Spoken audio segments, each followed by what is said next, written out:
How's it going, Joseph? Nice to meet you. Good to see you, Kwabena. Thanks for taking some time out of your schedule. Thanks for having me. Yeah, so tell me, you started Roboflow how many years ago? About 4 years ago. 4 years ago, okay. And we're coming up on our 5th year here in June. Okay. It's been a good journey. And what was the reason? Like, tell me the journey for Roboflow. Like, how did you come to this idea? How did you get to being the CEO of this awesome company? Like, I want to know. Well, the North Star of Roboflow, we say, is to make the world programmable. And so by that, we mean that every scene and everything that you or I can see will be understood by software. Yeah. And as a part of that, you need to have tools, community, and a platform to accelerate the world's transition to visual understanding. And so Roboflow exists to accelerate what we believe is that inevitable transition. And if you think about it, for humans, our first sense kind of is sight. Like humans, we had our sense of sight before we even used and created language, for example. Yeah. And I think that's really telling for where intelligence needs to go more broadly. Yeah. And I don't think it's happening fast enough, or it's not realizing its full potential yet. For sure. And so we exist to help make that transition happen faster and build software, tools, and community to do so. And so what was the pain point that kind of got you into this mindset like 4.5 years ago almost? Yeah. Well, the funny thing is, it actually goes back well before that. Yeah. I kind of struggle to say exactly when Roboflow started. The date I gave you was like when we incorporated as an entity, but truthfully, the story begins much earlier. Do you remember in 2017, Apple released ARKit, Augmented Reality Kit, for building like AR-powered applications? That's the year I came to San Francisco. Really? Yeah, 2017. Timely. Yeah. And so when Apple released ARKit, a friend of mine reached out and he was like, hey, he worked on social games, like Facebook apps and games and so forth. And he had this idea where he wanted to build a Sudoku solver using AR. Okay, so like take your phone, hold it over the top of a puzzle, it sees the puzzle and it fills in the results instantaneously. And he gave me a call. I was living in DC at the time. And he's like, Joseph, I'm thinking about building this app. Think it'd be really cool. What do you think? I'm like, sounds awesome. Why are you calling me? And he's like, well, because you're my machine learning friend. And there's a lot of like machine learning of like understanding the digits and all that. And I said, yeah, I mean, that part sounds easy. I don't know about the AR part, but the digit part is kind of the hello world of computer vision. And so we made this app called Magic Sudoku, a sort of a nights and weekends thing. And it went mini internet viral. Again, this is 2017, so it's well before a lot of folks are thinking about AI or even computer vision. Yeah. And the reason it, I think, went viral is because it's this delightful experience where Sudoku just, poof, solves on your phone in the palm of your hand. We didn't really think much about that. Like, we're like, oh, cool, this is a fun thing to put out there. The world's going to look so different. Can't wait for that future. And then we kind of went back to like what we were doing. It wasn't until 2 years later, 2019, that Brad and I said, hey, what gives? Like, the world kind of looks the same. And we have these pocket supercomputers with more compute than what the Apollo project used to land on the moon. Oh, way more. Way more. And it's just like kind of sitting there latently, And so we said, why don't we, build maybe like a vision super app?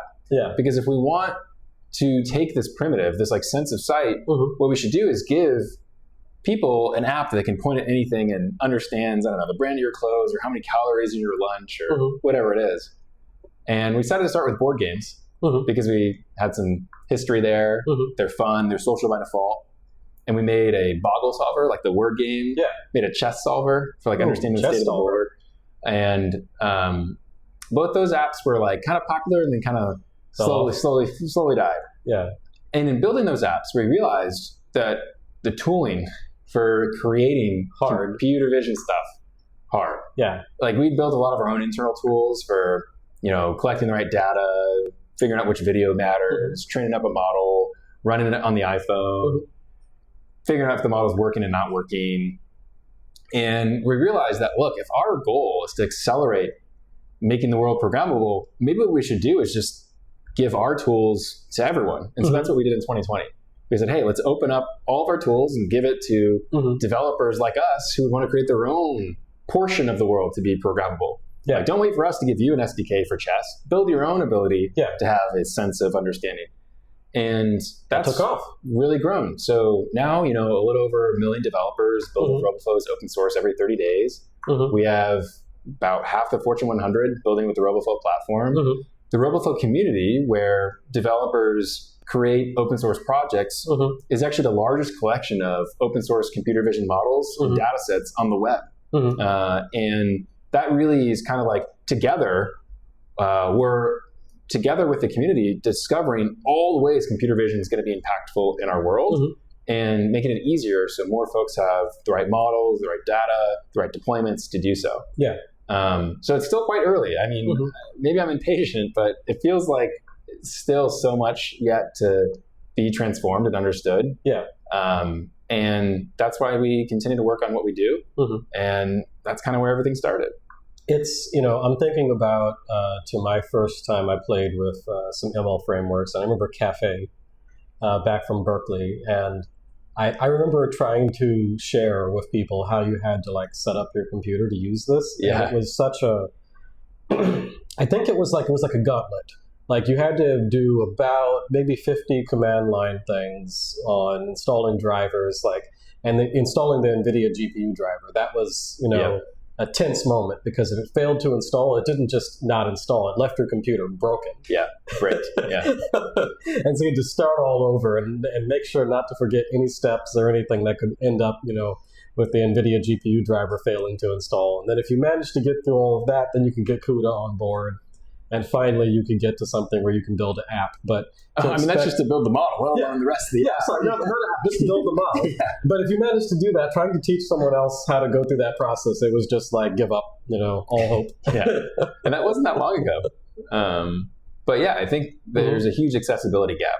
And so giving developers, software engineers, machine learning enthusiasts, higher quality tools to build billion-dollar companies, to build hobbyist projects, to make their own Nest cameras, to really, I don't know, the creativity of folks never ceases to amaze me.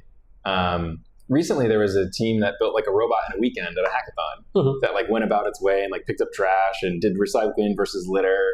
And think about that, like 48 hours building your own robot that can operate that way for hackers. And it's just incredible the rate at which folks are able to create and deploy visual understanding. And it's only going to improve with model improvement, with camera improvement, with hardware improvement. And really a huge part of that is tools. Yeah. And so that's where we spend a lot of our time. You mentioned the Apollo computer. It's kind of like, you had to wind your own memory back then. And so we don't think of such things.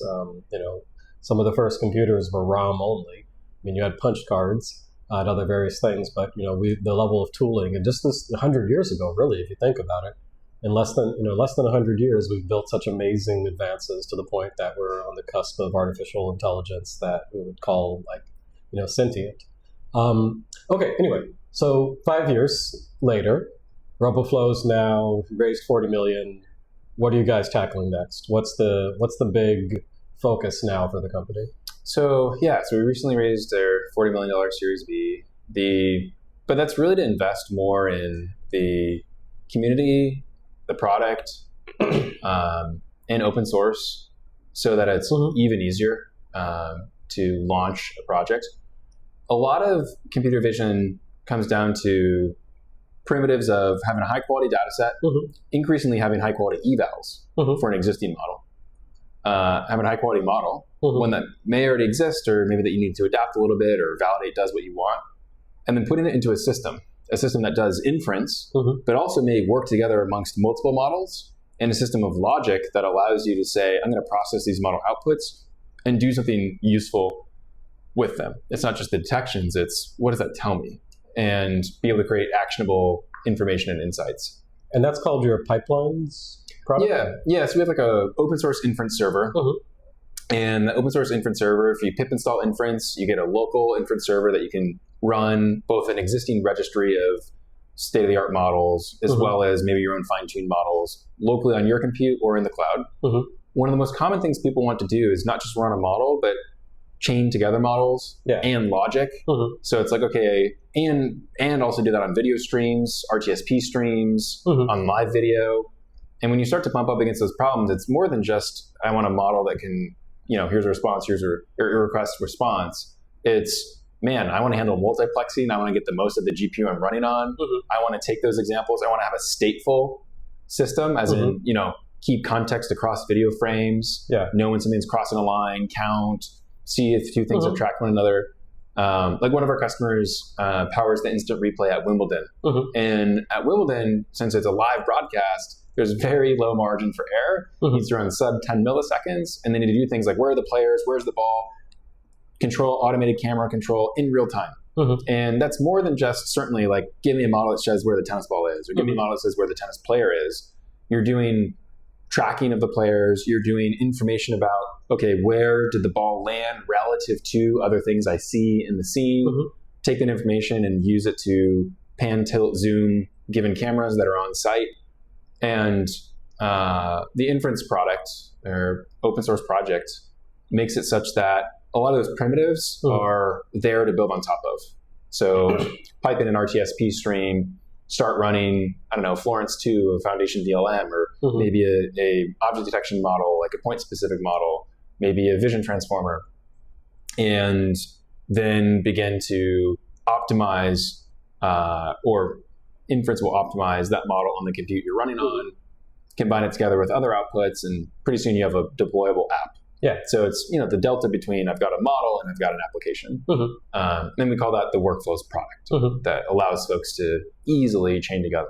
You kind of have a visual builder for debugging just as much as code first way to create those. And so that might look like data being sent to your cloud, or a local version of your whole application being deployed on a local machine so that you can run offline. Yeah, a lot of vision applications, as you know, need to run at near zero latency and may run in environments where you don't have internet.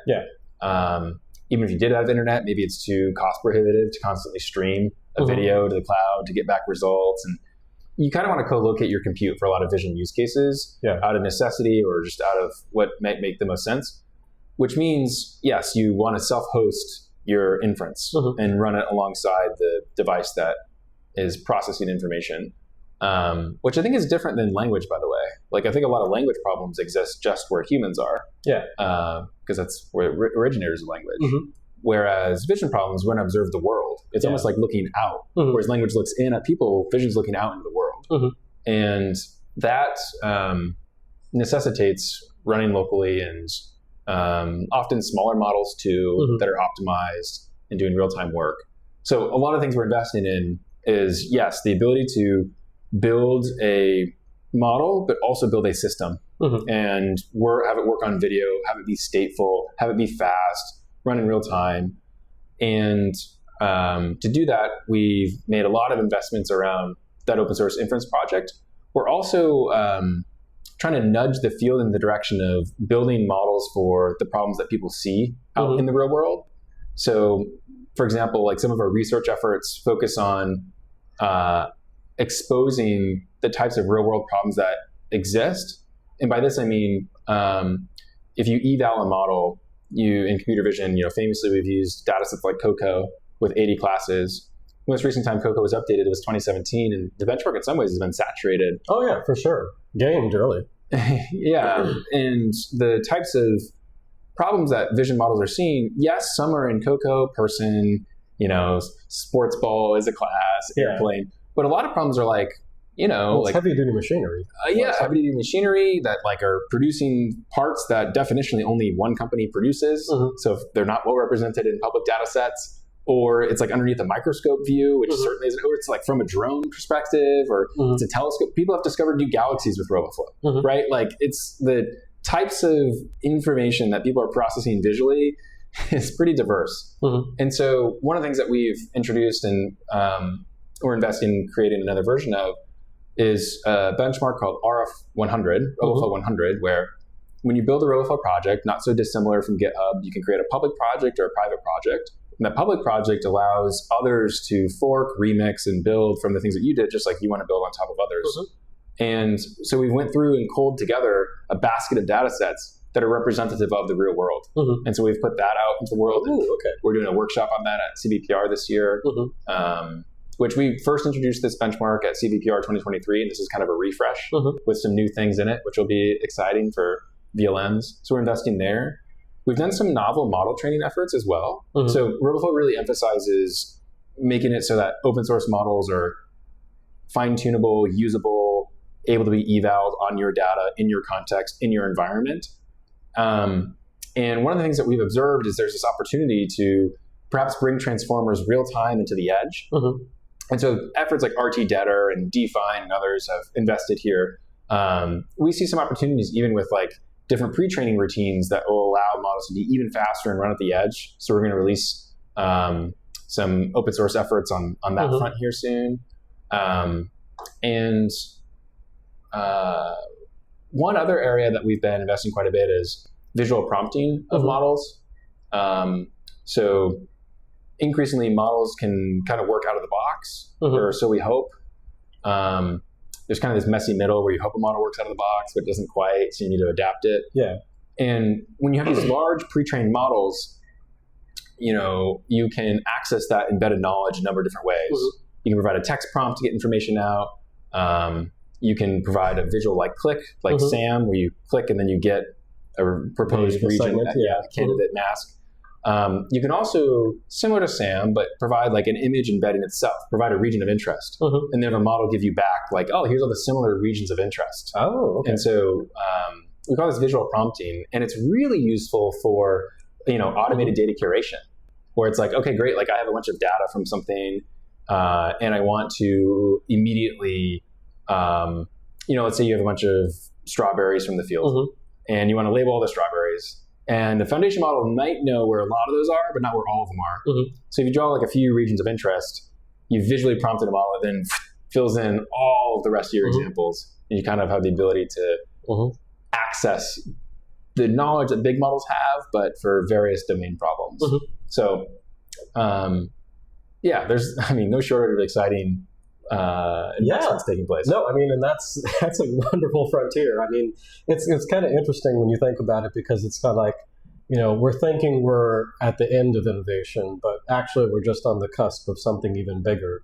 I remember hearing a talk about a company that was using VLMs, for example, to do automated inspection of plane engines and parts. And it was crazy because they were just like, we're going to set up a camera. The camera's going to stare at some dudes working on an engine. And it just has a checklist of everything you're supposed to do. So, as you're working on it, it just watches you. And if you forget something in the list of stuff you're supposed to do, like, put the bolts in the door, so it doesn't fly out, right?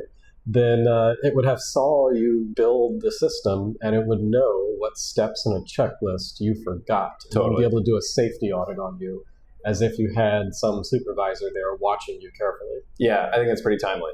Yeah. But so VLMs are another frontier where, the RF100 benchmark, to spoil a little bit, that's the place that some of the new benchmarks allow for like multi-shot prompting. And we released an open source framework recently called Maestro for fine-tuning VLMs to given domain problems. Because, for example, that VLM that maybe someone starts with doesn't know bolts or the steps that are supposed to be taken or the specifics of the process. So you need to tell it, hey, this is the steps that should be followed. And fine-tuning VLMs is a little bit of a Varby Dragons problem. There's very rough edges. And so Maestro exposes a consistent API by which you can pass your trainer the number of steps you want to train, almost like a scikit-learn type experience for easily interacting with and using a fine-tuned routine. For models like DeepSeek R1, for models like Florence 2, for increasingly, smaller VLMs, and basically is predicated on, again, like how do you make it even easier for these models that are useful in kind of Wild West, helpful in the context that is the problem you're solving. Yeah. So VLMs are cool, but now you're stuck in the cloud. And that goes back to this real-time problem we have, where you really want to be, sometimes you have problems you got to solve in the real world. You got to be real-time. Like, what are the challenges that you're seeing from your customers there on kind of deploying systems? Is this easy, hard, or?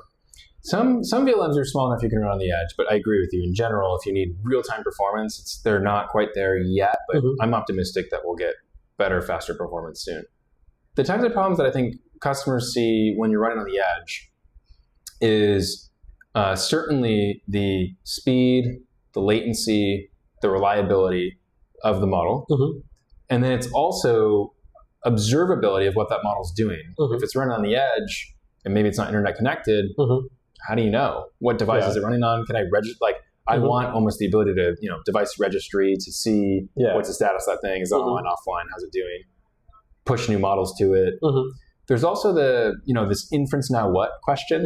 So it's like, okay, I get these bounding boxes out or these masks out or this text description out, but I need to interpret that and pass it to another system. So like the integrations around the model in the system are important. So that's like accepting the RTSP stream, running it on the edge to do some work, and then triggering an action. So in manufacturing, that might be saying, hey, my process language controller, my PLC, I want to attach a tag that there was an issue with this part. Or maybe it's trigger an email or trigger a text of maybe there's a safety issue and you want to make immediate awareness to stop that process or get additional supervision. Maybe you're a logistics company and you want to make sure that you have the right counts of all the products that should be on the truck. And all of these rely on actioning the information that you're attaining and passing it locally. And then, I mean, are cost and, cost and power a concern sometimes for these, or generally not? 100%. Because, I mean, in these environments, as noted, so if you don't have the luxury of the cloud, you need a smaller model. And sometimes you might not even have constant power. Like you might be running in a remote environment. Like one of our customers, they do crop staging with computer vision. Like you want to know the health of a plant at given points in its life cycle. And, you haven't run power through your thousands of acres in your field. And so they actually, stick cameras on a pole and leave it out in the field and then capture images periodically and then do a little bit of local inference to understand, does this area require attention? What kind of attention does it require?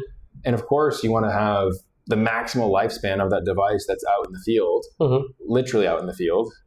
And that requires low power consumption. Which means a small model. Small model, kind of bumps up against the accuracy because those things are kind of inversely related typically of the size of your network with the accuracy you're going to get and the power it's going to draw. Connectivity is a problem in these environments too. Latency, as we described. Cost, like if I want to do a large amount of rollout, I can only operate at some scale at which it's profitable for me to make a given investment decision. And that's one of the things that I'm particularly bullish about in computer vision is I think a lot of people, they kind of see the world as it is today, which is like cameras cost X and the places where cameras are deployed is Y. So for example, a lot of cameras today are maybe like security cameras or something like this, which are valuable and you certainly can add intelligence there.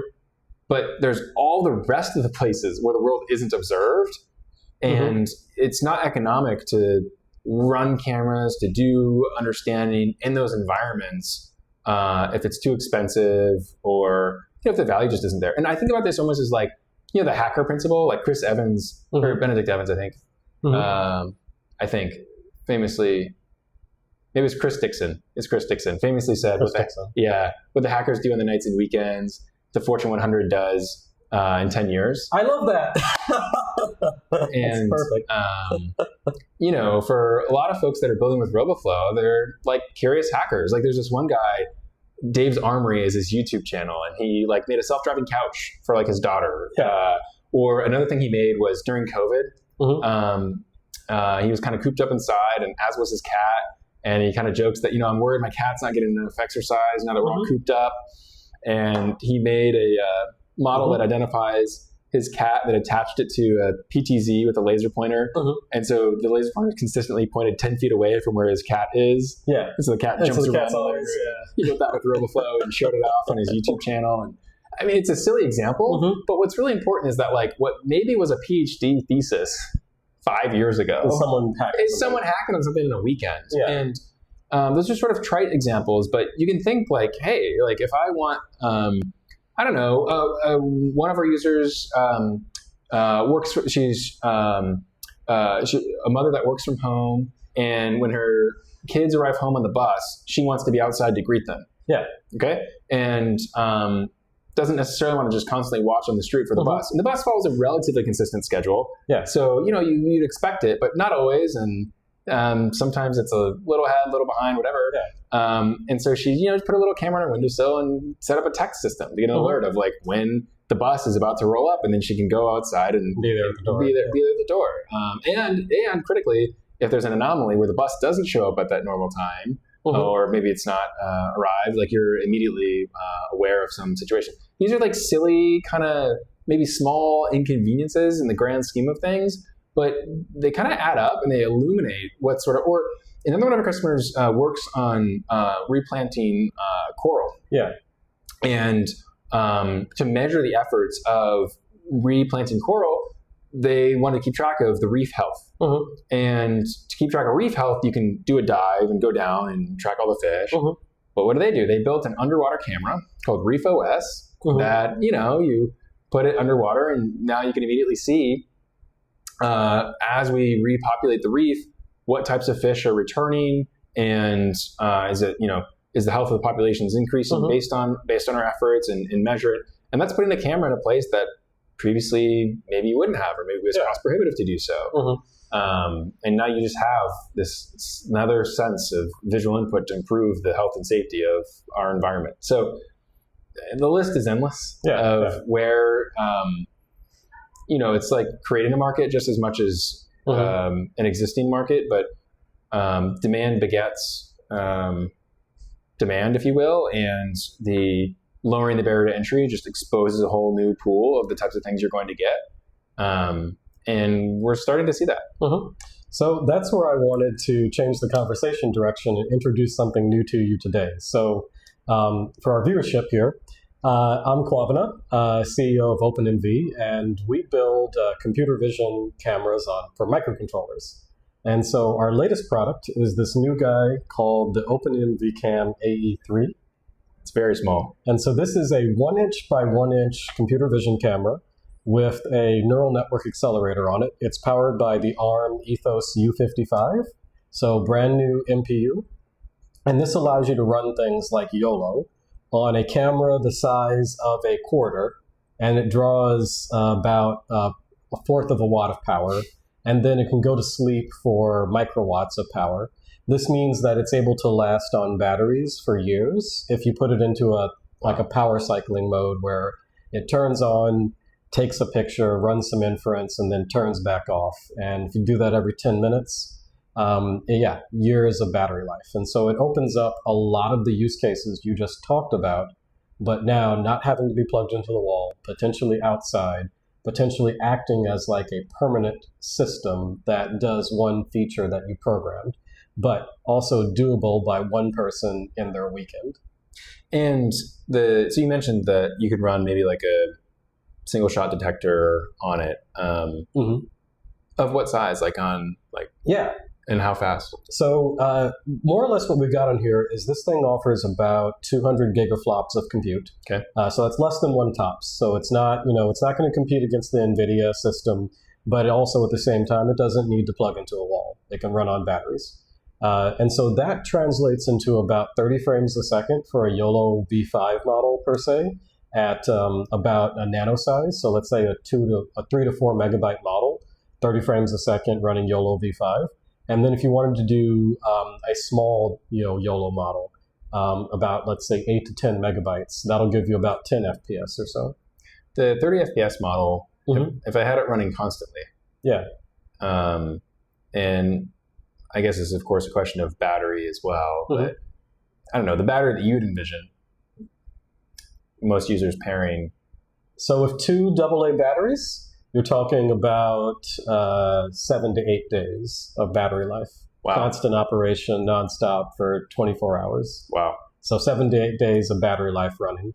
And so with that means that, trivially, you can blow way past any of the wearable devices we see people doing now, where you have a supercomputer in your pocket getting hot, or a pin on your shirt that's warming up and sagging. You can have something that is going around with you all day on just 2 AA batteries. I think about my Garmin, and I charge it maybe every 3 days, and it's not running any computer vision models. I don't think it has. Well, it's the screen. That's what takes up all the power there. So no, we designed this system from the ground up. So every choice for component, low power optimized. This added to the bill of materials, so it's more expensive than normal because of that. But to get it to a small form factor, we had to use all kinds of crazy tiny resistors and parts, low power components, really complex PCB design to actually get into this small form factor. But the results speak for themselves. So the kind of things you have on this, it's a 1 megapixel global shutter color on board that can run at about 30 frames a second at full res, and then at VGA about 120 FPS at VGA. And then if you want to go to QVGA, which is 320 by 240, you can push it up to 240 frames a second.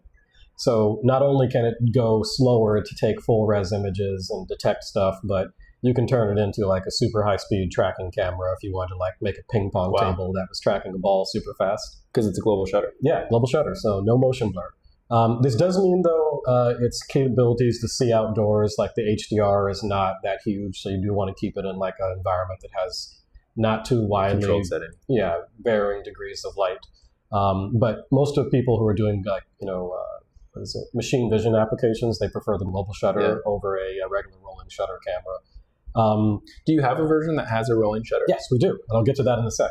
And then it also has a 8x8 time of flight sensor. So there's a little guy right here.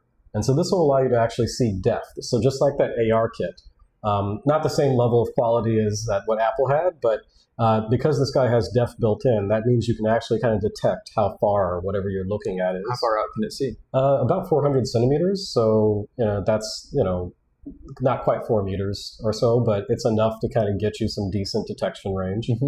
The camera lens is removable, so you can put in a wide angle, narrow, whatever, it's M8. And then it also includes a microphone and an accelerometer and gyroscope right behind the camera. That's on a high-speed SPY bus. And so this thing can totally do, like, given you have an MPU on board, it's totally possible to someone to make this into a SLAM system where it just because again, global shutter, IMU, behind the camera, MPU on board to actually process data. So what we see is people potentially turning this into like a visual odometry system very, very easily. And then the best part, though, is Wi-Fi and Bluetooth on board. So easily this thing can connect to the internet by itself, transmit data, connect to your phone, etc. And then we have an extra special feature where it has a dual-core processor, actually, so not just 1 core, but 2 cores. And both cores feature neural network processors on board them. And so what this means is you can actually power down the more high-performance core and have the lower one running. And so this will get you below the 0.1 watt territory, and it'll be able to like listen to audio or vibration from the IMU and then wake up the high-end system based on that. Cool. And so this means like you could have it, for example, listening for anyone making a sound, and then if someone does that, it could wake up, or it could listen for like a prompting word like hey Google or something, and wake up then and start recording the second it hears any noise, so it could capture what was happening in front of it. I see people very quickly building their own Nest cameras with this device. You said it's relatively inexpensive. $80. Wow. Might be a little bit higher when we go into volume, but we're targeting $80 for it. So sub $100 threshold, that's what we want it to be. We want it to be popular. We want it to be something that people can hack and build. And we think it's time to bring this technology to the forefront, really. And this is just the start. In the future, we're going to be upgrading things like the camera potentially to 2 megapixel for follow-on models. ARM just announced the ARM Ethos U85 accelerator, and so the current one is good for running CNNs. But ARM, is thinking ahead and said, okay, I want to make it possible to run transformer models. Obviously, they can't be the same size of a transformer that you're putting on a desktop, but as long as the hardware exists, the researchers are going to work on it, and someone's going to fit a transformer into like a small size. We're just excited for where this thing goes and what people can do with it, having like ML that's such a tiny form factor. So the small chip that does wake up, you anticipate people maybe training some of their own models where doing audio. Yeah. And then waking up and maybe doing vision and other capabilities. Yeah. I think, one thing we've heard of as a problem is the ability to capture some event before it happens. Like, imagine someone is breaking your window. You don't want to wake up after they broke the window and then catch them running. You want to break up when they're walking up to your window about to smash it. And so if you have, that audio detection key piece in there and you're able to run an actual sophisticated model in that lower power state, then potentially you could detect, you could actually start recording the camera when you detected enough audio activity before the event happens, see what was going on there, detect if someone's there, capture a snapshot of them, transmit that to the cloud then, and, have something, plug that into Roboflow and have something else be triggered on that activity, for example. Awesome. But you mentioned, impressive. Thank you. You mentioned rolling shutter also. So this is our lower end model. We're also launching the OpenMV Cam N6. And so this features a stronger processor from a company called ST Microelectronics. And so this guy actually has removable camera modules. And so this means you can put things like a FLIR boson, which is a thermal sensor on board, and that gives you 640 by 512 thermal imaging at 60 frames a second. So you can see in the dark, can see long distances because the lenses are changeable. Very expensive though. That's a $5,000 sensor you're holding in your hands. So not cheap, but for a lot of industrial customers, they really care about these things because, you can see fire, for example, with that. And here's a funny problem I was talking to a customer about. So I have a friend. When I got my first job out of school was working at a company called Cryogenifex. Back in high school, the high schools have internship programs. You can get paid to work half the day or something. It was awesome because you get to leave school early. And so I worked for a company called Cryogenifex, and we did liquid nitrogen special effects for nightclubs. And this was in Miami, so I went to every nightclub in Miami. During the day, though. During the day, bunch of sweaty workmen, people cleaning the floors, weird stains. In high school or Kwabena. Yeah, yes. Wow. I didn't take you for a high school clubber in Miami, but here we are.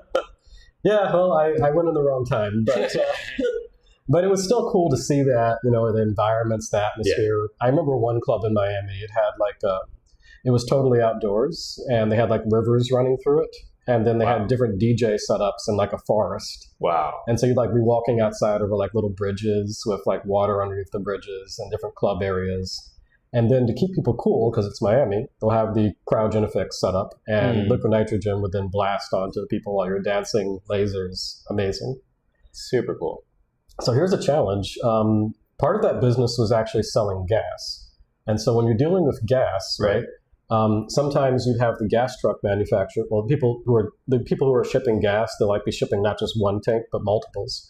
And it turns out high pressure hydrogen actually extremely dangerous because pure hydrogen, when the gas is leaking from a gas chamber, a gas tank, just the friction of hydrogen exiting at a high pressure from a gas canister, like a 4,000 psi, is enough to cause it to ignite. Wow. But since it's hydrogen, it's very, very clean. Doesn't leave any smoke or flame. Right. So you have invisible flames coming out of your hydrogen tank. Wow. And you can't see them. And so literally for these folks, they have to do something called the broom test, where they stick a broom on the hydrogen container and see if it catches fire. Wow. And that's how you know your hydrogen container is, leaking. Wow. But with a thermal camera, we see it. Boom, you can see it. And so having those kind of features lets you see the unseen. Did you ever do the broom test in high school? No, I didn't have to do that. That wasn't my job. My job was AutoCAD. So I had to go to the places and measure things to figure out where you run the pipes and et cetera. Cool. Yeah, that's a great example. I mean, we see similar for HVLs, highly volatile liquids. Yeah. Mm-hmm. That you can't see them with the typical visual spectrum. Yeah. And so but you can see temperature changes. Yeah, absolutely. And so being able to use different cameras, super important. We just added support for something called the Prophecy Gen X 320. And so this is a camera sensor that's able to see events. Event cameras are a new type of computer vision sensor that two main features, which is that they don't really have a frame rate. So the frame rate can literally be 1,000 FPS or 10,000 frames a second. It's not really possible to see images that fast, but what you do is you just tell it, what's your accumulation time? Like, every time you give me a frame, this frame will have this many milliseconds of activity inside of it. And so using that then, let's say you wanted to count Skittles falling. You could just say, okay, accumulate events at 100 FPS or 200 FPS, and then every frame you will receive will have whatever pixels changed within that time window. And this makes it, and then anything that's static disappears. And so if you were like wanting to count a waterfall of Skittles falling down, this would be able to do that. And as long as they're not overlapping each other, you get perfect images of exactly where Skittles are moving.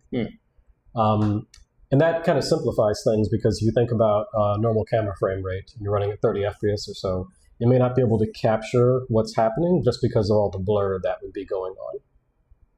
And then you would do tracking of the tracking, frame counting, yeah, pretty much. So you could use, for example, a model from Roboflow and kind of put your line across the image and count what's falling by. Nice. And then, of course, as I mentioned, we will also have a 5 megapixel rolling shutter HDR for the system, so that you can take good images. What's special about the two systems I just identified here is these are microcontrollers. So they are not running an operating system like Linux. They boot instantly from flash. Their boot time is less than a second. They're running your application, and then if you want to go to sleep into the low power mode where they don't have any, or they're not on really, that's also less than a second to go to sleep. And this is what makes extremely long battery life applications possible. You mentioned that the all-in cost for this one will be under 100. The lens on this one's 5,000, but what about the base body? Yeah. So normally we're going to sell this with the same camera sensor as the small one, so it'll have the same sensor. Because the processor is a lot more performant, though, it'll be able to actually handle the full rate of it. So nice. 1 megapixel global shutter at 120 frames a second, and then 240 at VGA and 480 at QVGA or so. The 480 number, once you're at that speed, though, the image is like super dark. So, that's only for like super high illumination systems, just because the exposure is so short, you can barely do anything with it. And that's going to sell for, the target price is 120 or so. Okay. Also quite accessible. Yeah. I'm excited to both build tutorials and see the community build tutorials for the things that they create with custom models and running Roboflow on their OpenMV cameras. Yeah, and so the environment for where you program these, actually, you don't have to write C code for them. That would be the normal way you play with microcontrollers. Yeah. Everyone's in C land, and C land's fine, but once you start getting into complex data sets, particularly ML, it starts to suck pretty bad, just because you have huge arrays, you're mallocking, lots of post-processing happening on it, lots of object creation. All of a sudden, pointers, new, free, all these other things that you learned in school that hopefully you're not programming production anymore with, start to eat you alive. And so what we actually have is something called MicroPython running on board. This makes it much more pleasant because everything is written in Python, and in Python you have garbage collection. Yeah. So you can just alloc a giant array and then don't delete it, whatever. Yeah. It'll get deleted for you automatically. Yeah. Coupled with that is we have NumPy on board here too. So MicroPython is a version of CPython that's been ported to a microcontroller. It's been optimized to run with lower resources. And then there's a library called ULab, which is a version of NumPy. Not every function, but more and more of NumPy. And this pretty much gives you everything you need to post-process models. So, for example, I saw there was a tutorial on Roboflow on how to post-process YOLO using NumPy. And so that same kind of code that's meant for the desktop can now run on board a microcontroller, allowing you to post-process a YOLO V8 model, for example, using the same code you targeted for a desktop. Maybe with a little bit tweaking here and there for one or two functions missing, but more or less the same basic code structure. Nice. What are some of the limitations of programming in MicroPython? You're not going to have access to all the libraries. OpenCV in particular doesn't run on these things. So OpenMV, what we did is, and we started this company over 10 years ago, was to start porting OpenCV-like functions to microcontrollers, but produce them in an optimized way.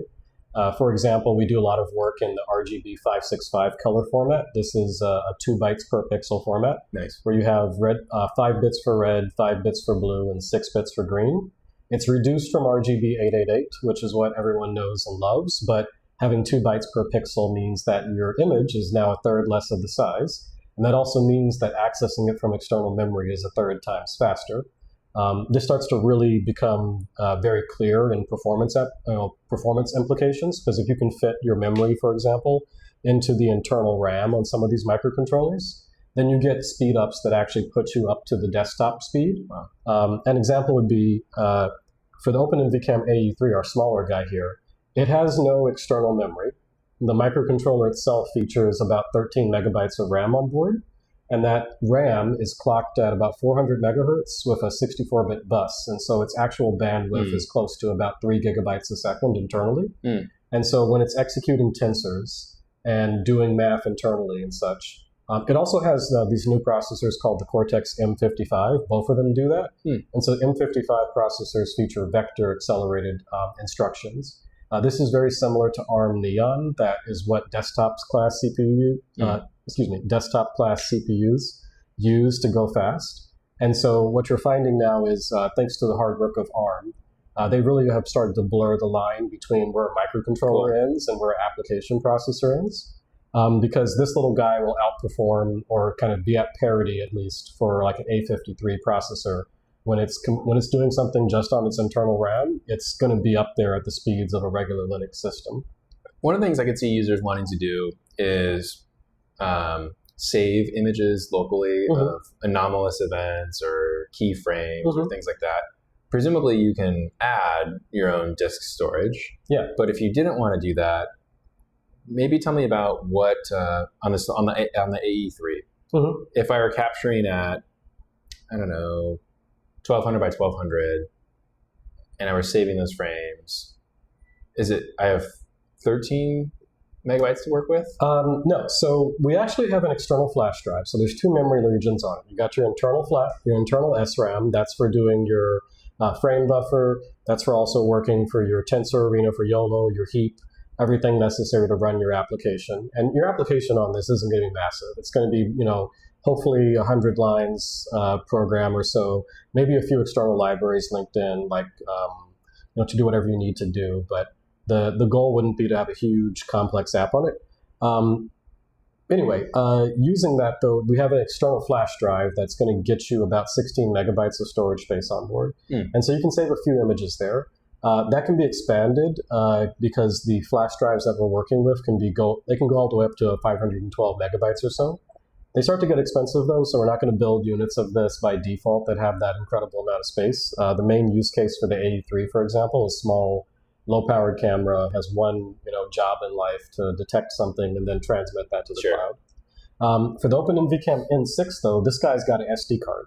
Cool. And so that SD card actually will run up to UHS-1, which is the, in speed classes, that means you can do 104 megabytes a second to the SD card. Will these will ship with OpenMV software. Will you have methods already for collection, send to the cloud, some of that? We're going to be working on that. OpenMV is a small company right now, so our main focus is just shipping something that's not on fire and not broken. That's going to be the goal. But as time moves on, we are working with partners to build out these things. So we're going to be working with external companies to kind of offer cloud connectivity. We'd like to work with Roboflow to kind of figure out ways to take this data, plumb it to the cloud. We will actually also be building out in future support for a cellular shields for these devices so that they can get connected not just with the Wi-Fi and Bluetooth on board, but then with GPS and LTE support so they can be running out in the wild by themselves. Pretty common request I'm sure you're getting is enclosures. Yes. Especially in harsh environments. How are you thinking about, IP67 or IP? What ratings are you thinking about? Is that something you're thinking about yet? How is that going to look? Yeah, we are actually. 2 things we're doing. So first, the 3D CAD for all our cameras is available online. So you can download literally a very, very high fidelity representation of the camera of every single part. That STL file is available, letting you design your own enclosure. Then we're going to give you bootstrapped enclosures. So we'll have some basic enclosures, not sexy, but they get the job done. They aren't IP rated, but that'll let you basically get the camera into in a state where you can put it somewhere and not be worried that it's going to get touched or shorted out or etc. And then for IP ratings, we're actually going to be selling a IP-rated case that has support for batteries on it. Wow. And that'll have like a cord grip attachment on the bottom. Well, it'll have a space where you can drill a cord grip attachment to add like a PoE cable or whatever. What IP rating are you targeting? We're targeting IP65 or so. Wow. So we want to make it water ingress tight. IP67 is a little bit challenging to go for right off the bat because that's like high pressure water streams. Yep. So our goal is just kind of like, if we splash water on it, will it stay dry? How big of a battery pack are you planning on with that enclosure? Yeah, so we're trying to make that support up to, the default is two 18650 batteries. Okay. But we're going to push it a little bit to about three 18650 batteries. And so that'll give you about 10 amp hours, more or less, of battery storage on some of the commercial batteries we've found online that are compatible. And so with that 10 amp hours, I can't do the math on this just in my head, but the last time I looked at it, 10 amp hours is probably going to get you about 5 years of battery life when you're sleeping. And then based on how much you throttle the system between waking and being asleep and off, that'll get you closer to that 5 years of battery life or not. And so if realistically for like an application that you could ship, that would mean with the OpenMV Cam and then with the enclosure we're going to sell and just an off-the-shelf battery, you're looking at realistically something that can last for 2 to 3 years, detecting some event every 10 minutes, waking up, checking. And again, you got the microphone and accelerometer where you could run it in a low power mode to wake up on, simple detections before booting up the camera and more high powered components. Incredible. What are ways companies like Roboflow can help? Yeah, so I mean, our focus is working together to get the word out, to get people able to run models on these things. For OpenMV, our goal is really going to be to focus on making the hardware not suck. And so we want to do a really, really good job of designing low power components that are robust, reliable, giving you access to sensors. And we want to let Roboflow and our partners focus on how to put models together, making those and bringing those models to these devices. Incredible. It's an exciting future. Thank you. So before we go, is there anything you want to talk about, Joseph? I'm excited.